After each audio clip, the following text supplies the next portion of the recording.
Hello everyone, welcome back to another episode of the Very Cold Lasagna podcast, your filthy casual place for all your filthy casual takes on the world of sports. I am your host, DylanLasagna. This is episode number 150. Yes, that's right, ladies and gentlemen. 150 episodes in on this icy yet spicy podcast. Today, we got another good show for you all because we continue NFL season preview month 2023 with part 2 of our month-long coverage previewing the 2023 NFL season and all 32 NFL teams. So in part 1, we covered the NFC West. Here in part 2, we're covering the team up north in the NFC, and that is, of course, the NFC North. So, yeah, part 1 was kind of interesting to say the least. Part 2, it's going to definitely get even more interesting because, well, certain things have happened in this offseason for the NFC North, which we'll get into in quite a bit. But anyway, a little bit of housekeeping before we get started. Make sure you follow the show on social media, on Twitter and Instagram at Very Cold Lasagna. And if you're listening to this on audio or wherever you get your podcast, whether it be Spotify, Anchor FM, wait a minute, that's dead. It's Spotify for podcasters now. What am I saying? I've been saying this for how long now?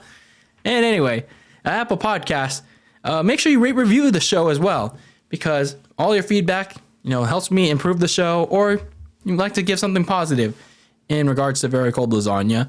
Anyway, make sure if you're watching this on YouTube, like, comment, share, subscribe, do all the good stuff in regards to Very Cold Lasagna. And yeah, just keep spreading the good word or even the bad words. Anything in regards to Very Cold Lasagna, because we're continuing to grow here in the Very Cold fridge and eating that very cold lasagna for all the filthy casual fans out there. So anyway, yeah, let's keep the train rolling. Keep that gravy train rolling on the tracks, ladies and gentlemen. So anyway, that being said, let's continue on with NFL season preview month with part 2 of our coverage, our previews for the 2023 season. And we continue on with the NFC North. A little bit of a reminder on our expectations for season previews. Like I said, we're previewing each team in the division from worst to first. And the main points that we're going to be covering for all these teams that we're talking about is a summary of last season, some of the key offseason moves that either made the team better or worse on paper, our biggest takeaways from the offseason, whether it is from the draft, free agency, all combined into one or maybe even more takeaways from their offseason. Looking at some of the potential key games going into their season, and some of my biggest questions and concerns for any of these teams going into the regular season. And again, keep in mind, this doesn't take into account of what the teams have done during off-season team activities and mini camps, and as we get deeper into the season, training camps. And I will provide some updates regarding some of these teams' training camps as we get deeper along, maybe. But again, this is from the eyes of a filthy casual sports fan. That is me. So that being said, let's continue along with our preview month here on Very Cold Lasagna by taking a look at the NFC North. So when I talked about the NFC North last year, when I sat here, it was going to be pretty obvious who was going to be the front runners of that division, even with the turnaround that they had during the offseason. However, I got to be honest with you, when the season actually came around, it actually didn't turn out that way. That front runner of that division mostly disappointed, and even when they had that late season run, late in December, it couldn't get them into the postseason. Meanwhile, there was a certain purple mutant team up with that fancy stadium with a new head coach, ended up winning the division, but they had a lot of extreme luck to win that division and get a playoff game. Then there was another team that I had some hopes for in 2022. And yeah, they may have not made the playoffs either, but they ended their season really strong. So as we look towards this 2023 season for the NFC North as a whole, several months removed from the 2022 season, it's an entirely different story here in the NFC North by this one simple fact. The bad man is no longer around. And no, I'm not talking about Becky Lynch. No, not that stale, repetitive man. I'm talking about Aaron Rodgers. Aaron Rodgers is no longer in the NFC North. He is no longer a Green Bay Packer. He is up east in the AFC East in gang green with the New York Jets. We'll talk about why that exactly is. I mean, a lot of you may know, but for those of you who don't know, we'll talk about it when we get there. So suddenly, this division, for the first time in what feels like forever, is completely wide open. For the first time in, like I said, a long time. And yes, while each team looks like they have a good shot to potentially win this division, I gotta be honest with you, it may not seem like such a sure thing. And as we talk about each team, looking at their 2023 season going in, we'll see why. So taking a look at one of our potential candidates that can win the NFC North is the team that won it all by losing all in 2022. And that, of course, is, say it with me now, say it loud and proud, ladies and gentlemen, Bears football! Yes, that is right, ladies and gentlemen, the Chicago Bears. When you look at their season in 2022, and man, like I said, it was a season where they won by losing. It was perhaps the best season of Bears football because after deceiving everyone with a 2-1 start, they wanted to lose the large majority of their games. I believe they won only one game, and then they went on to lose everything else after. And they also, at the end of the season, got a gift. They got a gift from God. Their old friend and soon to be fired Houston Texans head coach, Lovie Smith. And that gift was the form of the number 1 overall pick in the 2023 NFL draft. So they were almost certain to be getting that number 2 overall pick. But no, Lovie Smith assured his team would win against the Indianapolis Colts in week 18. And by the football gods be damned, the Chicago Bears would get that number 1 overall pick.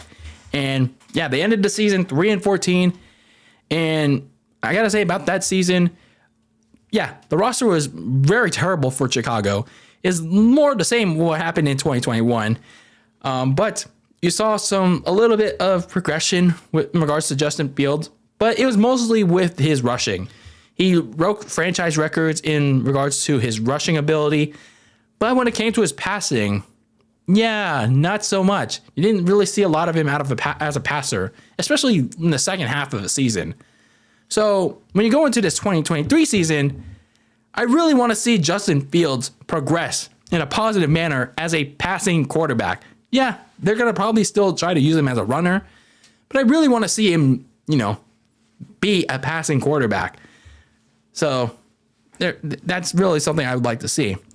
So some of my needs for the Chicago Bears going into that this past offseason, when I talked about them in the very first team in my season recaps, they needed pretty much everything. Everything but quarterback. Whether it was help at receiver, help at the offensive line, the defense. They pretty much needed everything because they basically gave everything away at the trade deadline. I think notably Roquan Smith and Robert Quinn at the trade deadline on their defense. And they were basically bare bones from that very tail end of that second half of the season. So the Bears needed to help out their potential franchise quarterback. They had the most cap space in the league. So basically all the money in the world to spend in free agency. And they definitely need to take advantage of that, especially Ryan Poles. And then, of course, you had to decide what to do with the first overall pick. I mean, you certainly weren't going to take a quarterback because you had Justin Fields, but you had to do something with that number 1 pick. You just couldn't stay pat with that pick. So you got to find a trade partner if you were the Chicago Bears. And boy, did they.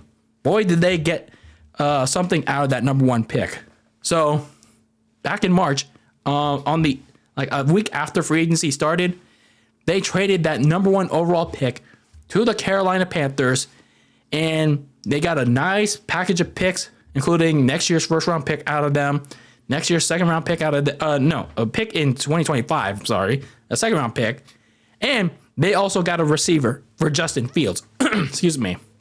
They got a receiver by the name of DJ Moore, the top receiver from Carolina. So now you have a top receiver for Justin Fields. Now he can finally show that he can try to be a passing quarterback. So that was a big move for the Bears. Kind of bad move for Carolina, but a move that they had to make for themselves, for the Bears and on their side. Definitely a good haul for them when it comes to getting rid of that number 1 overall pick. So overall, when it comes to their offseason, with their moves, they didn't re-sign anybody that was a free agent. So basically, there was basically no one to keep. I think I mentioned that. There was basically absolutely no one to keep that was worth keeping. So they definitely did good in that department. They did lose David Montgomery to the Detroit Lions, but you already had Khalil Herbert, so there's no use in keeping David Montgomery. So he was good to let go. One of your offensive linemen, Riley Reif, went to the New England Patriots, but again, not really worth keeping because he was like a liability in the offensive line. Some of the people that you did add when they went on that spending spree, they reinvested in the defense by getting 2 linebackers by the name of TJ Edwards from the Philadelphia Eagles, a solid rotation piece in their Super Bowl run, and then linebacker Tremaine Edmonds from the Buffalo Bills. A little bit of an overpay, but for when he was with the Bills, he was a key defensive piece for them. A piece for the offensive line, guard Nate Davis from the Tennessee Titans. He was good protecting Ryan Tannehill. The only problem is he just can't stay healthy. They also got an edge rusher by the name of DeMarcus Walker from the Tennessee Titans. So, I mean, he looks okay. And a tight end by the name of Robert Tonyan from the Green Bay Packers. Didn't he get injured like last season with the torn ACL? But I digress. And running back Travis Homer from the Seattle Seahawks. So, yeah, he pretty much is going to be the replacement for David Montgomery. But then they did their dirty work in the draft, getting a tackle by the name of Darnell Wright from Tennessee. So continuing to beef up that offensive line, getting that protection for Justin Fields, getting a defensive tackle by the name of Gervon Dexter from Florida. So continuing to also beef up that pass rush, hopefully trying to find those replacements for Robert Quinn and Roquan Smith, and getting a defensive lineman by the name of Zach Pickens from South Carolina. So overall, when you look at their moves, it seems like they're finally coming along and finally getting some help for Justin Fields on both sides of the ball. And I'm trying to make like a little bit of a run here. So I would say that the Bears did very well to address their needs in both free agency and the draft. Defensively, they zoned in on their defensive concerns after trading away Roquan Smith and Akeem Hicks. Like, they really couldn't pass rush. They couldn't really get to the quarterback. And their secondary was god-awful. I mean, it still kind of remains pretty bad, but hey, at least have some veteran linebackers that can get to the quarterback and can play like a little bit of cover. So there's that. And then offensively, obviously, you had the big move with DJ Moore. You still need another receiver, though. I'm not sure where you're going to get that. But they beefed up a little bit on the offensive line, which is very important because Justin Fields was getting badly hit in his first 2 years. Like one of the most sacked quarterbacks in the league. So he desperately needed protection, and Chicago finally gave it to him. So looking at some of your key potential games for 2023, obviously it's the very first game at home against the Green Bay Packers, the Aaron Rodgers-less Green Bay Packers now. So this is your chance to finally get some payback, because especially now because there's no Aaron Rodgers, and he's not there anymore to make him to let him be your daddy anymore. But he still will forever be your daddy. But anyway, I digress. This is finally your chance to slap the Packers around, if they can. And a lot of these games are pretty much important games are going to be your divisional games. Week 6 at home against the Minnesota Vikings, going up against Kirk Cousins and that offense. Week 11 on the road against the Lions. Where the Bears stand at that point is going to be key. Are they going to be competing for a high draft spot, or maybe a middling draft spot, a playoff spot? Maybe they're in a potential spot to compete for the division title by that point before Thanksgiving. Who knows? Who knows where the Bears will stand by that point? So going into this 2023 season for Chicago, can Justin Fields, now that he has a little bit of help on the offensive line, now that he has a receiver in DJ Moore to go to, can he finally show some progress as a passing quarterback? Can they stop relying on his rushing ability like they did in 2022? That remains to be seen. He did show a little bit of promise in 2021, but now it's the time to finally hone in on his passing skills this year. Who will be that secondary receiver? I think they had one, Darnell Mooney, but I don't know. Maybe he can step up to the plate again, but we'll see. But perhaps I could use another second or third receiver opposite DJ Moore if that isn't Darnell Mooney. So looking at the Bears, they had a pretty good offseason, and they finally gave Justin Fields some damn help. Now it's going to have to translate onto the field.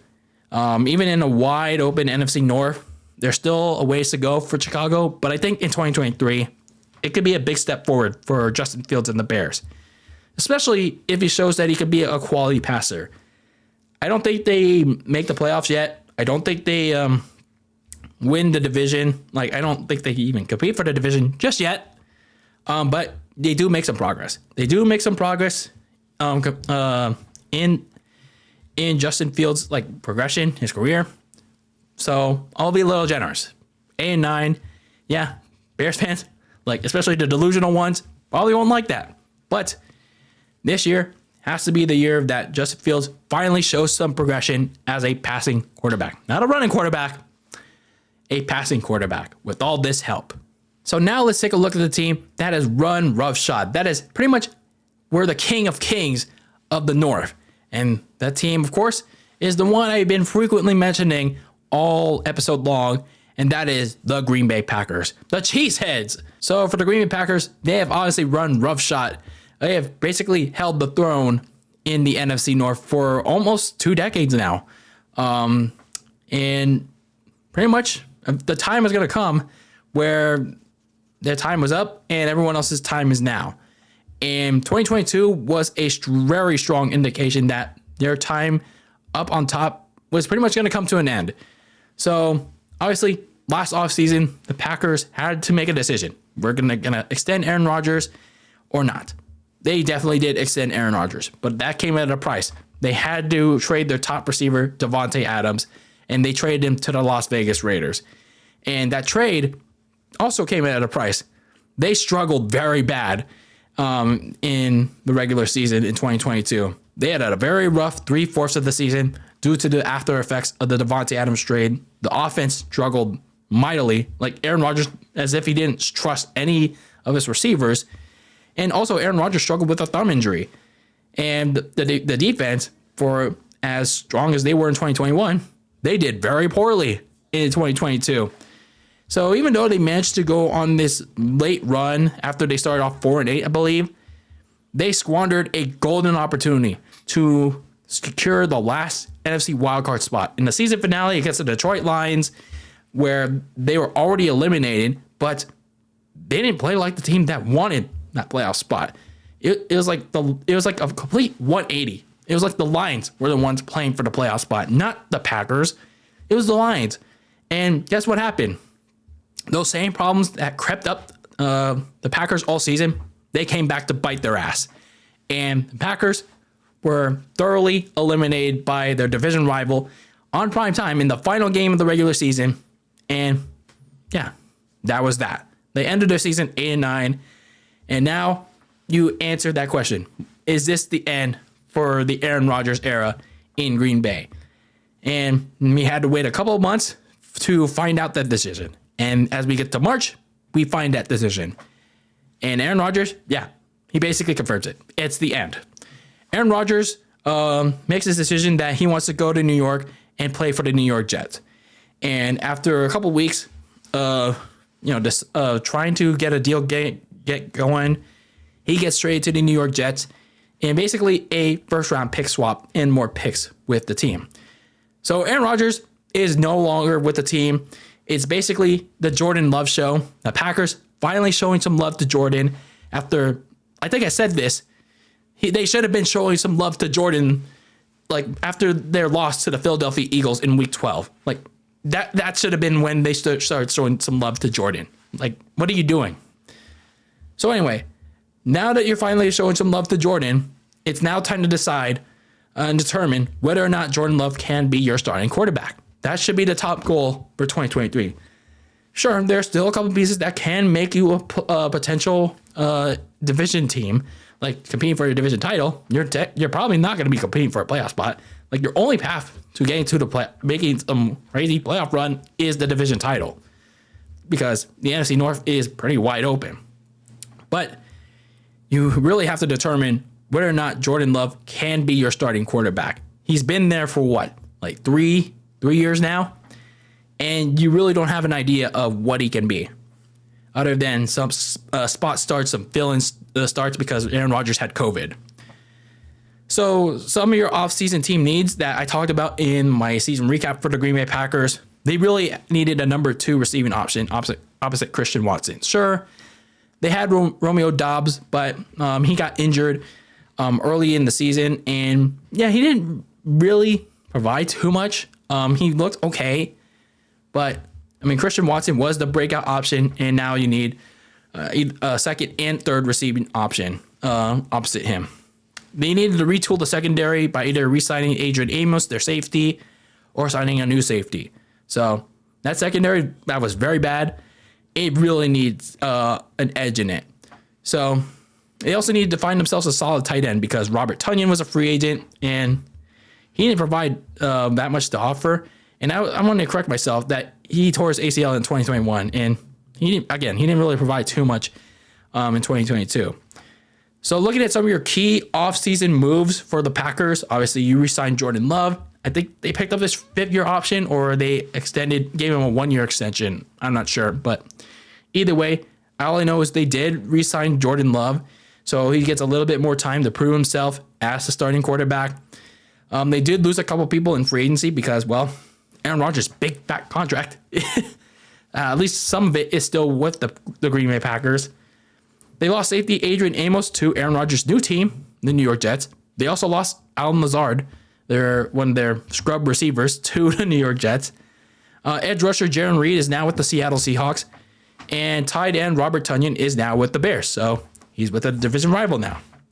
So because of Aaron Rodgers' big fat contract and him prolonging the decision to go to the New York Jets, the Packers weren't able to do anything early in free agency. So the only notable name that they were able to add was safety Tarvarius Moore from the San Francisco 49ers. So from the time that he played with San Francisco, he was actually pretty okay. He was actually pretty okay, rotating in with Jimmy Ward, I believe. But nonetheless, he was a good, solid safety for us.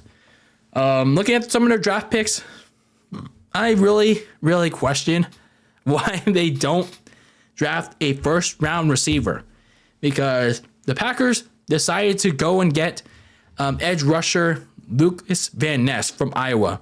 I mean, sure, their pass rush could definitely need some help, but I think Jackson Nikwa, the Seahawks receiver, the Seahawks first-round pick, the one that they ended up picking at number 18 overall, he was right there, like a couple of picks after. Like, the Packers could have had him, and then yet they didn't get him.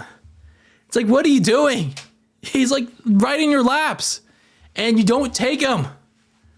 Like, I don't know why the Green Bay Packers are so allergic to picking a receiver. They always want to pick defense, and Matt LaFleur is like an offensive guy. Like, what? Why? It makes no sense. And yeah, you have Romeo Doubs, you have Christian Watson, but you need more help. You need more help at receiver. So I don't know, man. But you at least pick a tight end. You at least pick a tight end in Luke Musgrave from Oregon State. We'll see how he pans out. Finally pick a receiver late in the draft. But anyway, Jaden Reed. I don't know how he's going to pan out, but considering he's a late pick, I mean, hey, sometimes they pan out, sometimes they don't. Oh yeah, they also lost Mason Crosby. He hasn't been signed yet, but he was an unrestricted free agent. But again, the Packers didn't have any money, so they couldn't sign him on. So they had to draft the kicker by the name of Anders Carlson from Auburn. So again, we'll see how he pans out. Hopefully it's okay for them. So for the Packers, like when summing up their offseason moves and what happened, there are many questions at the receiver position still. Like, how are they supposed to properly evaluate Jordan Love when he only has Christian Watson and Romeo Doubs to rely on? The latter, which was only he was only there for like a quarter of the season before he suffered like a season-ending injury. I forgot which one it was, but nonetheless, Aaron Rodgers only had Christian Watson to go to, and now Jordan Love only has these two. And we don't know exactly what Romeo Doubs is capable of with Jordan Love. And teams now have even more film on Christian Watson. And Christian Watson was really consistent, like for most of the year. He really only caught fire like in the second half. And then where was he in the season finale against the Lions? So it's going to be really interesting to see how they evaluate Jordan Love. I guess he really has to make chicken shit into chicken salad. We'll see. And then obviously you have questions again about the defense. Like the defensive line, you have these starting spots to be settled around Kenny Clark, Devontae Wyatt, your defensive end, Quay Walker, several others. So some questions to settle along the defensive line, the pass rushing unit, and then the secondary, which is bad last year. We'll see how it pans out now. Adrian Amos is gone. And you have to decide who's going to be that starting safety. It's going to be Rudy Ford, Tarvarius Moore, some other surprise player. A lot of questions as the Packers enter this post-Aaron Rodgers era. Looking at some of your potential key games of 2023, just like with the Bears, it's going to be pretty much all your division games. Weeks 1 to 2, you start on the road in Chicago, and you have to face Justin Fields and the Bears with Jordan Love. And then you head to Atlanta down south to face the Falcons, potentially against Desmond Ridder. Then in the second game of your homestand, you host the Detroit Lions against Jared Goff and potentially that improved offense. So let's see how Jordan Love fares against that test. And then halfway through the season, you face the Minnesota Vikings. You don't know how they will be at that point, but crazier things have happened. So my biggest question of all for the Green Bay Packers is obviously, how's Jordan Love going to fare? He's been behind Aaron Rodgers for it's been 3 years now. He's filled in for him for I think 2 games against the Chiefs. I think that was literally 2 games that he filled in for against Kansas City. And now he has this opportunity to prove that he can be a starting quarterback full time. So what has he learned from Aaron Rodgers? What can he apply to the starting role? It's a really big jump from Rodgers to Jordan Love. It's going to be really interesting. So overall, just like how the Packers stepped into the unknown with Aaron Rodgers' first full season as the starting quarterback, after they traded Brett Favre to the Jets, they're in that unknown again with Jordan Love now stepping into the shoes that Rodgers left now that he's in New York as a Jet. So a lot of unknown, though, with Jordan Love, as he has literally barely any receiving help behind Christian Watson, and a lot of unknown with Romeo Doubs, as well as a secondary unit that still kind of is bad right now. So that being said, you're dawning a new era in Green Bay, but honestly, there won't be any love shown from whoever faces these Packers this season. So maybe they go 6-11. I hate to say it because you really don't know what you can tell from Jordan Love and these Green Bay Packers this coming season. So the third team that we're going to be talking about here today in part 2 of our NFL season previews 2023 is the Detroit Lions, the Motor City. As I talked about last year in my 2022 season previews for them, I was hopeful that the Lions would make some substantial progress in year 2 of their rebuild. Now, as it comes to the 2022 season, It came so-so. They looked good on offense, but then that was because their defense was really bad. So they scrapped and fought hard to try to get back into games, but it didn't end up in wins. So they started off a disappointing 1-6. A lot of it was fluky losses, by the way. They came so close, but they couldn't get that far. So they started off a disappointing 1-6, but the second half of their season saw them roar back. And while they couldn't get a playoff spot, though, they were that close, but they managed to spoil one's hopes of getting a playoff spot in the Green Bay Packers in the season finale, and what ended up being the wins to change for the NFC North. So for the Lions, they ended their season 9-8, and everyone's looking at them like, shit, maybe they could be the ones to win the division in 2023. Maybe they're on the rise. And I was in agreement with them. I was agreeing with many that this 2023 could be the time that the Lions show up. They finally rise from the ashes. And this year could be the year that they finally take that next big leap. And now as we transition to my top goal for the Lions in 2023, it's very simple. Win the damn NFC North. That's it. Win the damn division, because it's so wide open that it's yours for the taking. It is so yours for the taking. Like, you've made all this improvement within the last 2 years, that it is right there.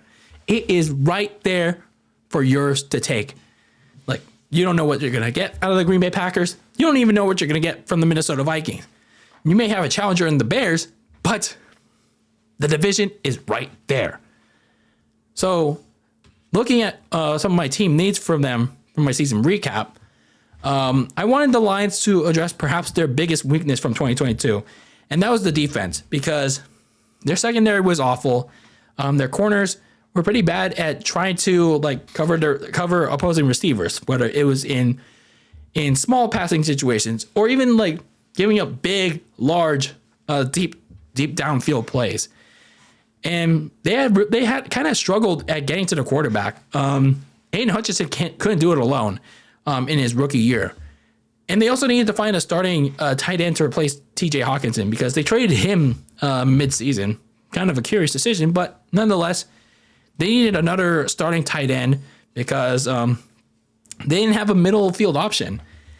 They also, it was like a small thing, but I also wanted them to kind of consider finding a project development quarterback behind Jared Goff, because, at some point, you don't know if Jared Goff is going to keep up this consistency. You don't know if this is going to be for real, or if it's just 1 year wonder kind of thing that Jared Goff had in 2022.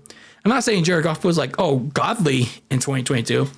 He did enough to get the Lions to where they were, to be 9-8. Even though they didn't make the postseason, he didn't make too many overly terrible mistakes, especially in that second half run. But at some point, you may want to consider finding that quarterback to be that long-term option for Detroit. They did most of that. They did most of these things in the offseason. When you look at some of their re-signings, they re-signed linebacker Alex Anzalone, kicker Michael Badgley, who was pretty good for the Lions in kicking situations. Safety Will Harris, he was okay. When you look at the people that they lost in free agency, guard Evan Brown to Seattle. They also lost DJ Clark from the Carolina Panthers. Free safety to Sean Elliott. I thought that was a kind of a big loss in the secondary to the Miami Dolphins. Corner Mike Hughes to the Atlanta Falcons. Corner Oruji, I can't pronounce that, Oruwai to the New York Giants. I'm sorry. And perhaps their biggest loss in the offense. But I honestly don't think so at the same time, because he was basically a touchdown vulture for them. Jamal Williams to the New Orleans Saints. Their running back in the second half of the season. Yeah, Jamal Williams, the touchdown vulture. But yeah, when you look at the additions, though, the additions to this team, it pretty much negates the subtractions it pretty much negates the losses, because when you look at their free agency additions, you add in a Pro Bowl super, like almost NFC champion safety, CJ Gardner-Johnson from the Philadelphia Eagles on a 1-year deal. Like, that was pretty much a surprising move that CJ Gardner-Johnson didn't re-sign with the Eagles, and it said goes to Detroit. Like, wow. So Detroit got a big boost in its secondary, like right then and there, getting a safety from a NFC champion team. Like, huh. And then they also got Emmanuel Mosley on a cheap deal because he was coming off an injury from the 49ers. And yeah, we all know what happened in that Carolina game. They also got corner Cameron Sutton for the Pittsburgh Steelers. Another good corner for the Steelers. They also beefed up a little on their offensive line by adding Graham Glasgow from the Broncos. And they also got the Bears backup running back, Dave Montgomery, to replace Jamal Williams. So when you look already at their additions, it, again, negates the subtraction. So you already beefed up there. And then they finished up with their huge offseason with the draft. Everyone was shocked by this move with Jahmyr Gibbs from Alabama. But I think I either talk about Jahmyr Gibbs or somebody else. But Jahmyr Gibbs, it can be a solid addition for them. He looks like a really good running back, and they pretty much made DeAndre Swift expendable. They traded him to the Eagles, and I was a little surprised by that move. But at the same time, they did draft the running back, so it is what it is. They also got a tight end by the name of Sam Laporta from Iowa, so that kind of solves that tight end problem that I was talking about. They also got a quarterback by the name of Hendon Hooker from Tennessee. And let me talk about Hendon Hooker. He looks like a real good pickup for Detroit. Seeing a little bit of his film, he looks like he plays very smart, both on and off the script. Throws a very nice deep ball, and he looks like he has very nice athleticism. He is coming off a torn ACL though, and he is 25 years old. But hey, age shouldn't be a difference regardless. I do think he is going to be sitting, obviously, learning behind Jared Goff for now. But when the time is right, I think maybe give him a season or two. And when developed, I think he can be a big X factor for the Lions long term. So yeah, I think that is their pet project quarterback. Maybe, I don't know. If he gets some preseason action, we'll see how he plays. So for the Lions, they did exactly what they needed to do, and that was fix this defense. A good reason why they had to come back from these games like a lot. They made these games like so high scoring, so close, like even though they lost, was because they gave up so many points. And yeah, they had to claw back only to fall short. So it's very good to see that the front office really took it to heart to address their biggest needs. Now it's just a matter of how they put it all together on the field. So looking at some of their key potential games of 2023, obviously a lot of it's within the division, but we'll get to that in a bit. It starts really in the very beginning. Week 1, your biggest test of all. In Kansas City against the reigning, defending, undisputed Super Bowl champions, the Kansas City Chiefs. Like literally the NFL could have picked all the teams and they picked the Lions. Like, holy shit. Like the team that literally knocked off Green Bay out of the playoffs, and then now they reward them with a date with Kansas City. Like, wow. I don't know if I call that murder, like death row murder, or maybe it could lead to an upset. I don't know. But either way, the Lions are really going to have to prove themselves on prime time. Then you come home to face the Seattle Seahawks in week 2, and then you really get to work in week 4 on the road against the Green Bay Packers and Jordan Love. Then things really interesting depending where you are in the back half of the season. You go play the Chicago Bears in like a 3-week span in weeks 11 and 14.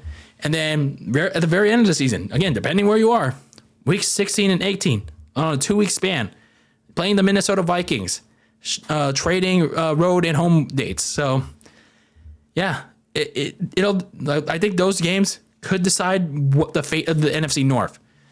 And to be honest with you, I do think the Lions have a very good chance to win this division. So, looking at my biggest questions for Detroit going into 2023, and it's about the offense. So, obviously, I have my questions about Jared Goff, but this offense is going to be missing a key piece for the first 6 games of the season because Jameson Williams was suspended for violating the NFL's gambling policy. So, are they going to be able to withstand that suspension for 6 games? All they have right now is Amon-Ra St. Brown at receiver. And, the Alabama product in Jameson Williams, he looked pretty solid.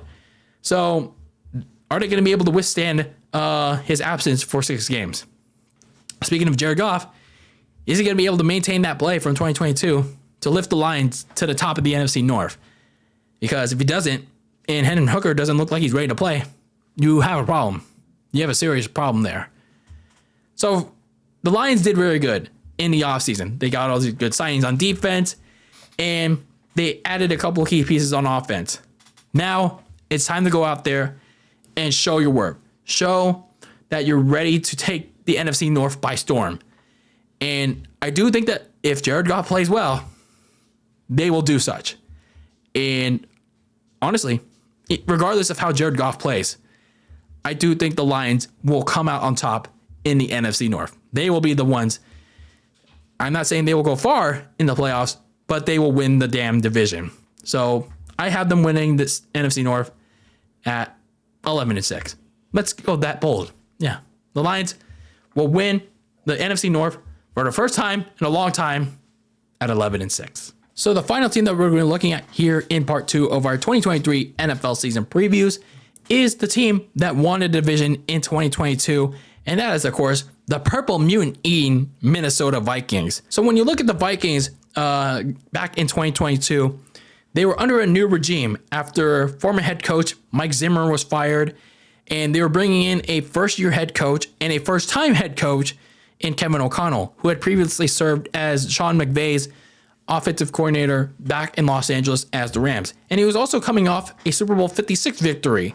So you'd think he would be bringing his experience into Minnesota to help out Kirk Cousins, finally reignite a little bit of something that Mike Zimmer didn't have. So that being said, going into the actual season itself, it was actually a pretty successful first season for the Minnesota Vikings. The offense looked a little bit reignited with Kirk Cousins, Justin Jefferson, Adam Thielen, Dalvin Cook, and others. And they were doing pretty well for themselves, leading the team to victories and eventually clinching the NFC North and having a crazy 33-0 comeback that clinched that division against the Indianapolis Colts. However, I guess in that 33-0 comeback, that was a symbolism of why they had that success in the first place. It had to do with a lot of extreme luck. The luck of the comeback.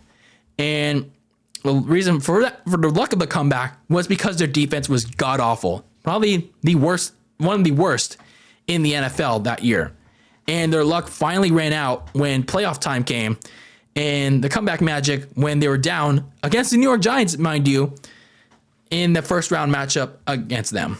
So their luck finally ran out against the Giants in that wild card game. And yeah, one of the most fraudulent teams ever to be in the NFL. So yeah, 13-4, won the division, but it was required by a lot of luck. So if you're the Minnesota Vikings, considering that what transpired this offseason, sure, you want to make it deeper into the playoffs with Kirk Cousins. But considering where you are now and considering the circumstances, you probably think to yourself, I wonder if that's really possible. So when I looked at this team after the 2022 season ended, some of my team needs for them included was addressing that defense, specifically linebacker and corner, because the secondary was pretty bad. It was like they were just getting roasted frequently, and even like the bottom tier receivers were just able to speed through them at will. And in the middle of the field, like the linebackers couldn't cover them. Like the inside linebackers just were not able to find their assignment. it was like that bad with that defense. Ed Donatel was just that terrible calling plays. And then you had to find a second receiving option opposite Justin Jefferson. Sure, you had KJ Osborne there, but you needed to find that other option because Adam Thielen was not getting that younger. So, and he was also like not being targeted as much. So those are my two biggest needs for the Minnesota Vikings this past offseason. Now, when you look at the surrounding events in that offseason, they did fire a defensive coordinator, Ed Donatel, and rightfully so because he coached up a terrible defense, one of the worst defenses in the NFL that year. And they made an interesting hire in former Miami Dolphins head coach Brian Flores.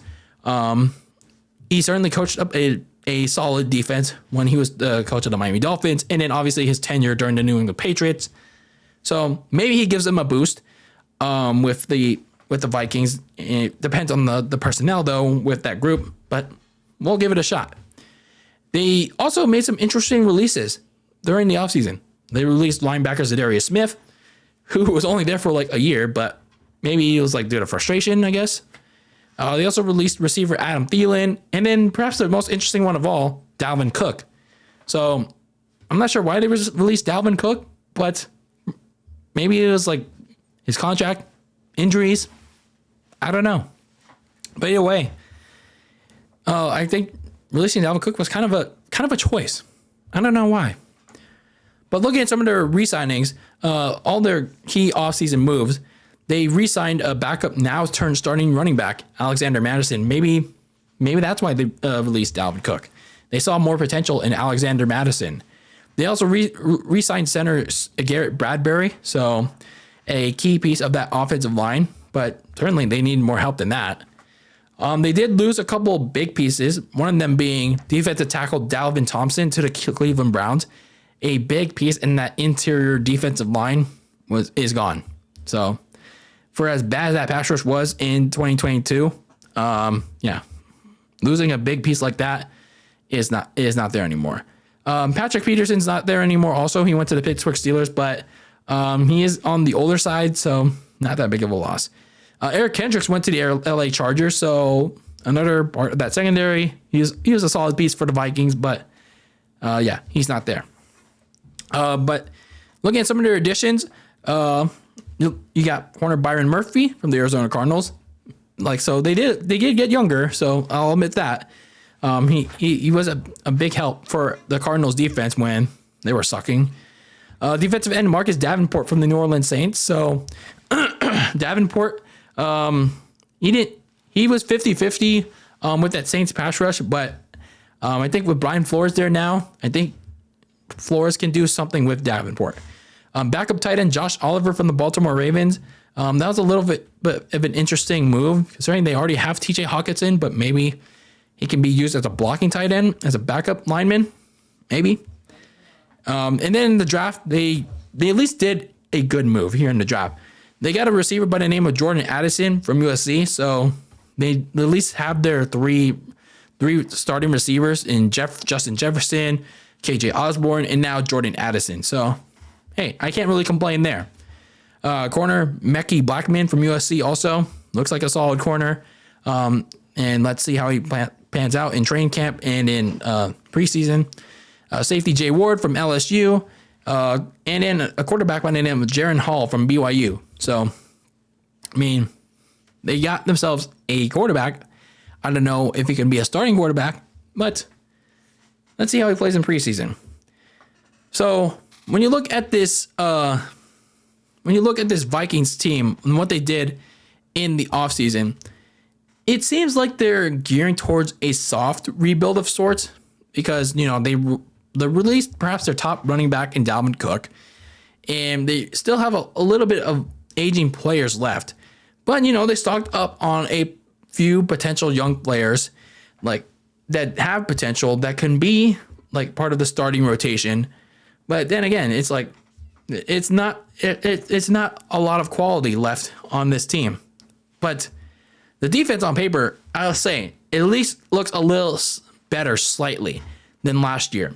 Again, it's just a matter of how Brian Flores, the defensive coordinator, coaches them up, how the players will react accordingly. How will they play on the field? It's going to be a matter of that. So looking at some of your key potential games going into 2023, it's a pretty brutal slate, to be honest with you, if you're the Minnesota Vikings. You go to Philadelphia to take on the Eagles again in week 2. It's like the second year in a row that they have to go to Philadelphia to play them in week 2 on Thursday night this time on Prime Video behind that paywall. And then week 3, you return home to play the LA Chargers against Justin Herbert. Rough. And then a brutal 3-week stretch in weeks 5 to 7. You play Patrick Mahomes and the defending Super Bowl champion Kansas City Chiefs at home. And then you play Justin Fields and the Bears on the road in week 6. And who knows what the Bears will be like. Maybe they're good. Maybe they're bad. They're in the middle of the pack. But the Bears always somehow find a way to challenge the Vikings. Even when they're at their worst. Except for that last game where they were just trying to lose back in 2022. And then you play the 49ers on Monday night in week 7. And, well, Kirk Cousins not the brightest under the bright lights. So even then, you don't know if it's going to be Brock Purdy or if it's going to be Trey Lance starting for the 49ers. But you never want to doubt the 49ers, especially with how good their defense is. And their offense as well, whoever's going to be the quarterback. So some of my biggest questions for the Vikings this season is, well, the offensive line. It was pretty bad in 2022. Kirk Cousins got hit a lot, even though he didn't get sacked too much. Who's going to step up to help center Garrett Bradbury and Christian Darrisaw on the offensive line? Especially considering they lost Christian Darrisaw for a good chunk of the season last year. And that offensive line, once he was gone, really fell apart. So, yeah, who's going to be that man to step up to help them out? They still have questions on a couple of key spots, like the guard spots. And does Christian Darrisaw play left or right tackle? I'm not sure. But either way, that offensive line really has to do better in 2023. So somebody has to step up to give Kirk Cousins better protection. Speaking of Kirk Cousins, I believe it's a contract year, I think. Because in 2024, teams can vie for him if any team wants to. So Kirk Cousins, really, if he wants to get some more money for his next contract, for whichever team he wants to play for, then he really needs to perform very well. Otherwise, well, he could be just staring at a backup role. So for the Vikings, they did add some nice players in the draft. They got some decent pieces in free agency. But I still have a lot of questions because they still have several aging players, tons of question marks. And, you got a couple of younger players with potential, but how do they translate that onto the field? So Minnesota, they may have lucked into winning the NFC North in 2022, but I don't think that'll be the case in 2023, especially considering how vastly improved the Lions are. And, the Bears could potentially be. And even though Jordan Love is starting for the Green Bay Packers, you can never count out Green Bay out. So I think Minnesota Vikings will take a regression, but not as bad of a regression as they will take. Maybe 9-8. They won't make the playoffs. Maybe they will somehow luck in. But either way, they'll take a regression considering the roster turnaround that they suffered through this offseason. And with that, that is a wrap on our NFC North 2023 preview and part 2 of our 2023 NFL season previews here on Very Cold Lasagna. If you're a fan of either of these teams, whether it's the Chicago Bears, the Detroit Lions, the Minnesota Vikings, or the Green Bay Packers, let me know your thoughts on either of these teams, even if you're a fan or not of them, in the comments on YouTube or on social media at Very Cold Lasagna.